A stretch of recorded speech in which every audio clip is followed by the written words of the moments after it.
Welcome to Ike's Flame. Join us on another Star Wars adventure. Punch it, Chewie. Hey y'all, thanks for coming back, and it is great to be with you guys again. This is Ike here, and we're gonna listen to and tune into the second part of our interview with JT, and listen to see what he likes about Star Wars and what his go-to is for Star Wars. And so tune in for that, and hope you guys enjoy the last part of this interview.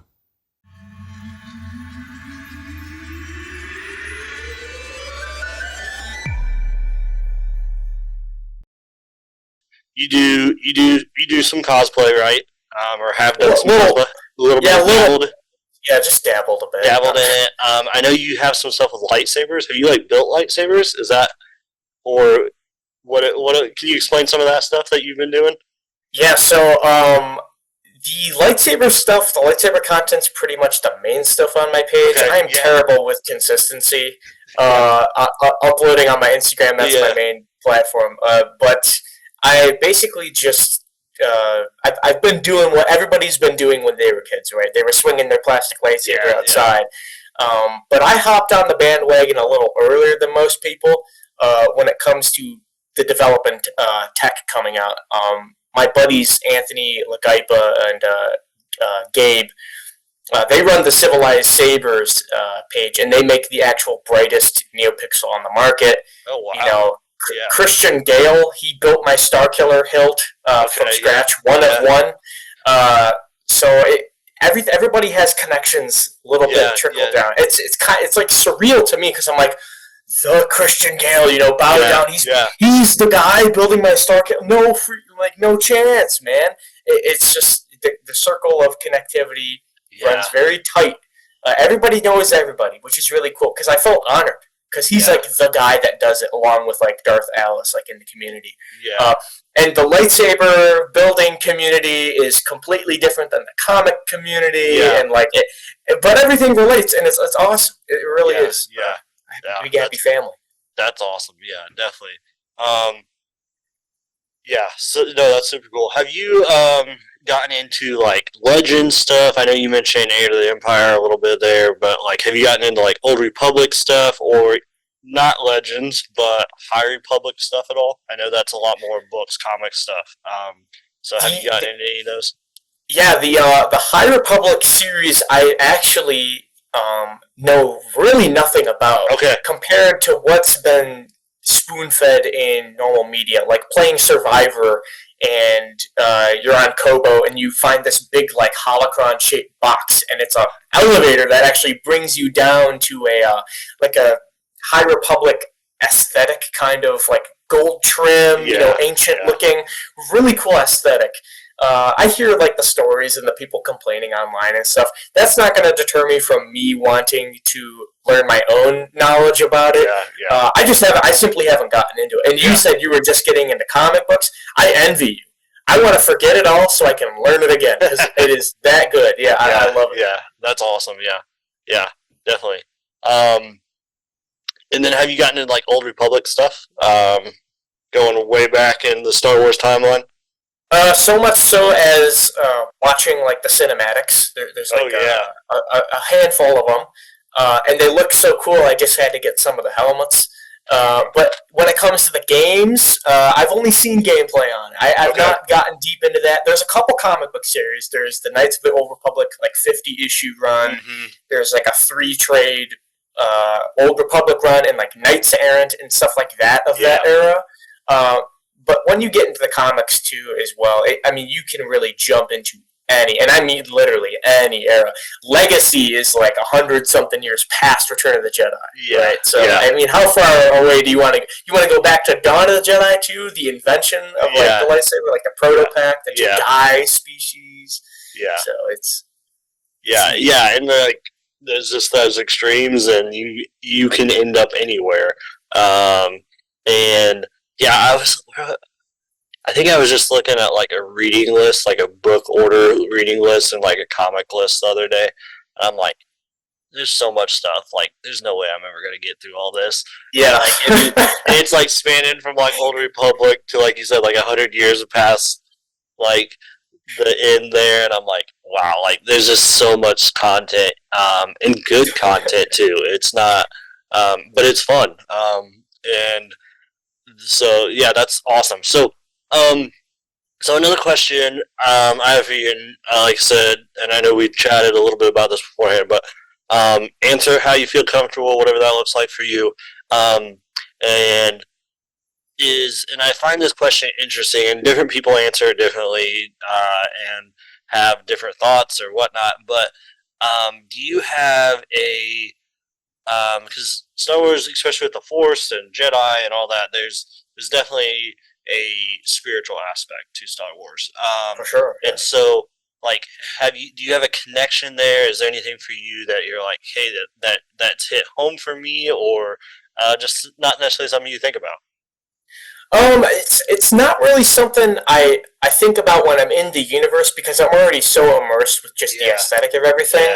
But there are moments that definitely jump out, especially in something like Christianity, where you actually have the literal depiction of Lucifer, I guess, the fallen angel. And there's that shot of that painting that some Renaissance Frenchman did or something like that, where it's like this guy doing like one of these poses, like the actual fallen angel, and he's got the flowing long hair. And then they did the side by side by Revenge of the Sith, like mullet Anakin in a similar pose. I'm like, holy crap, dude! That's like this is that. Yeah, it's like he's totally the one that's supposed to be good that has fallen to the side of inevitable evil.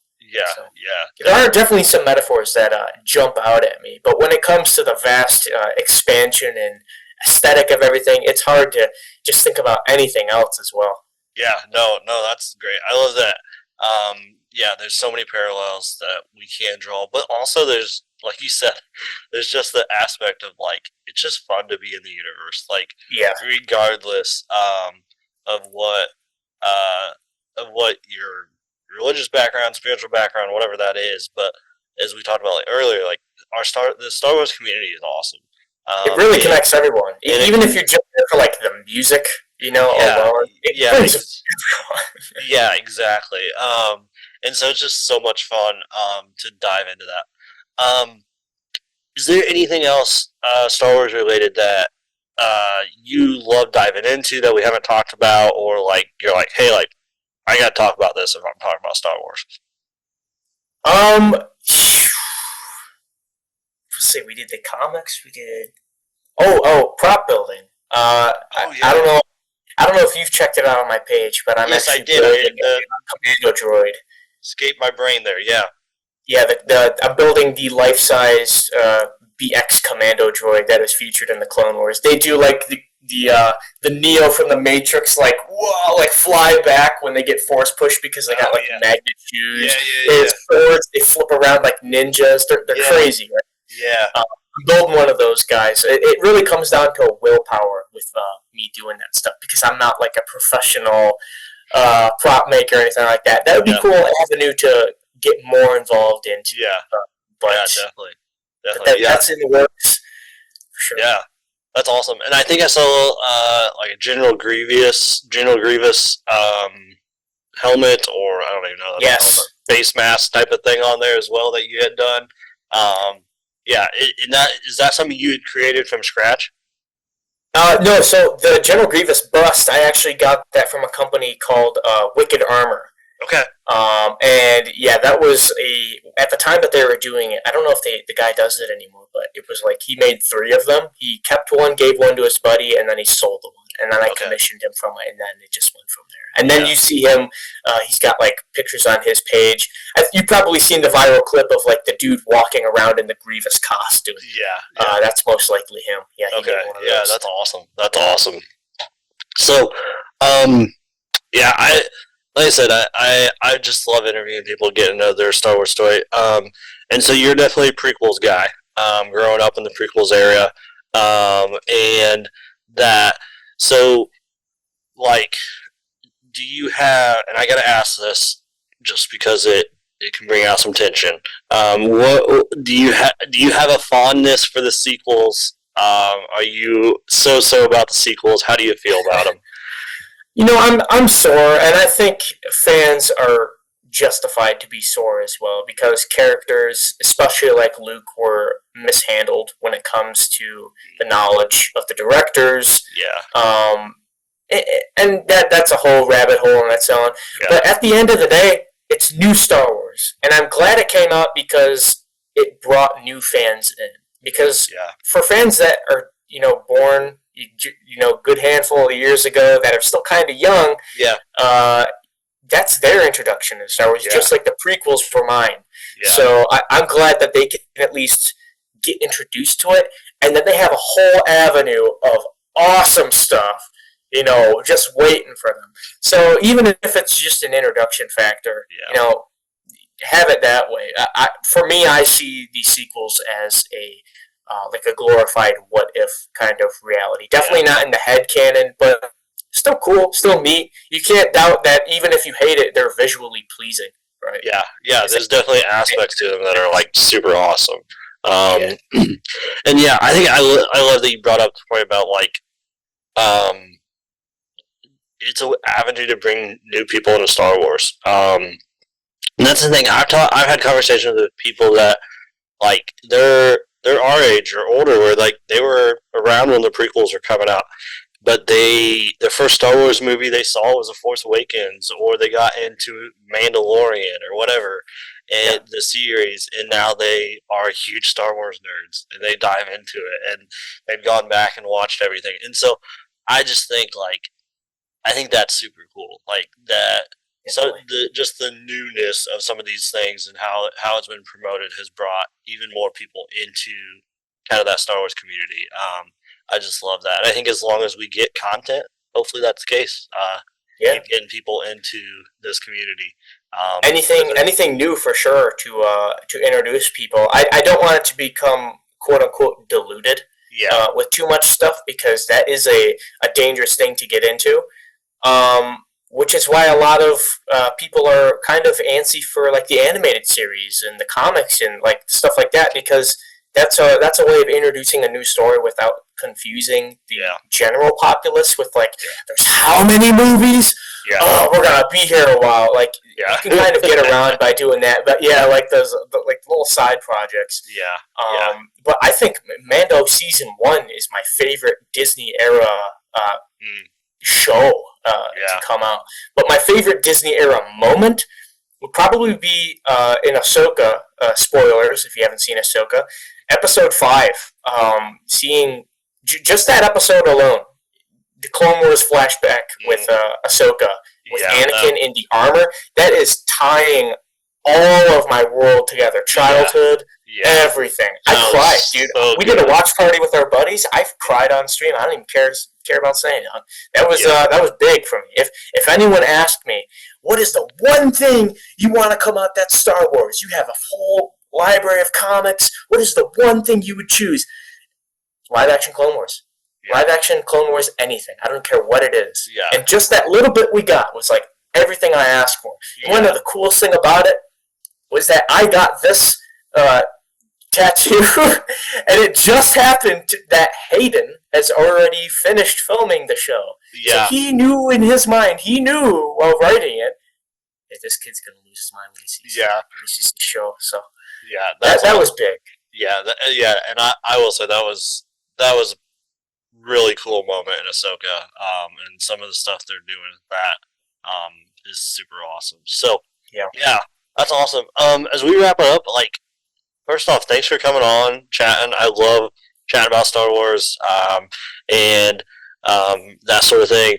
And then I'll make sure so you guys listening, I'll put JT's stuff in what am I trying to think of? Instagram handle, all that good stuff. Sure, whatever. I'll put all that in the description so you guys can go check out some of his stuff. And just continue to.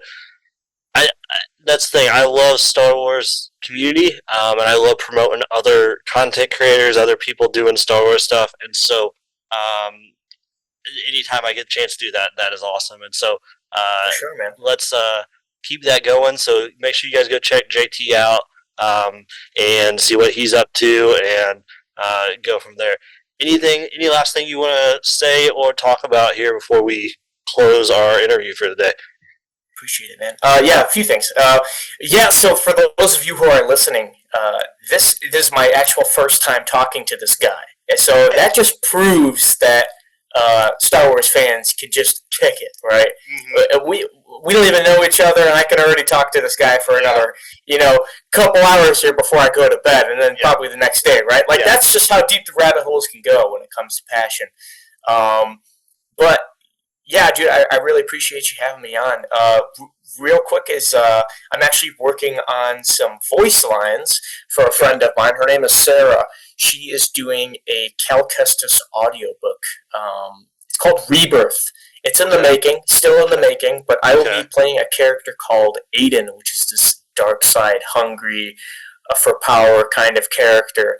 And I'll leave it at that. It's not spoiling anything, but if you want, you can go check out her first two audiobooks on her page, Sarah _2244 or Sarah Gurley _2244. Don't quote me on that. She'll probably beat me up. You'll find her. You'll find her, and give her books a listen. It's got some pretty good fan fiction stuff in there. And of course, my friends Vela and Strike, and they did the Iron Hearts YouTube channel collaboration thing, and she just really uploaded like a Mandalorian costume build, which is pretty neat. But just shouting them out, the Iron Hearts YouTube channel with Vela and Strike. And pretty much all I got. And my main stuff is on Instagram, J.T Lovecraft. And don't look out for anything new anytime soon, because I'm terrible at posting, but I'm trying. I'm trying. Yeah, definitely awesome. Thanks, man. Yeah, for coming on and chatting. And just so you guys know, I am going to have Strike on here in probably a week or two. So Strike will be on the podcast as well. So you guys have heard us mention him, and we'll chat some more Star Wars with him here coming up soon as well. So thanks for coming on. This has been awesome. Pleasure to meet you and just to be able to chat Star Wars and meet another person in our great Star Wars community.